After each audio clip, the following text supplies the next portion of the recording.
किशन एक छोटा किसान था जो एक छोटी सी गांव में रहता था। उसकी जिंदगी का अधिकांश समय अपने खेत में काम करने में बीतता था। किशन का खेत बहुत उपजाऊ था और उसने वहां विभिन्न फसलें उगाई जैसे गेहूं, चावल और सब्जियां। वह अपनी मेहनत और लगन से गांव में एक सम्मानित किसान बन गया था। किशन का दिन सूरज उगने से पहले ही शुरू हो जाता था। वह अपने बैलगाड़ी में बैलों को जोतकर खेत की ओर निकल पड़ता था। खेत पर पहुंचकर वह सबसे पहले मिट्टी की जांच करता था और फसल की स्थिति का मूल्यांकन करता था।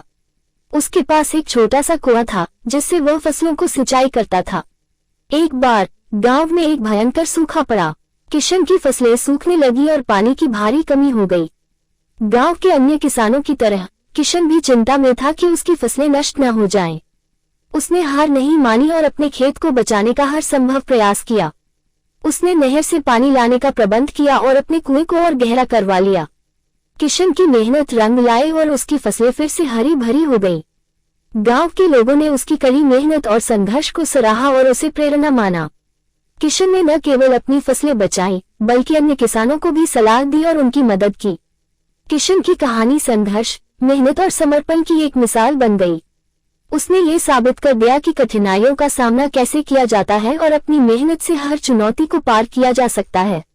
उसका खेत अब गांव का सबसे उपजाऊ खेत माना जाता है और किशन का नाम हर किसी की जुबान पर है।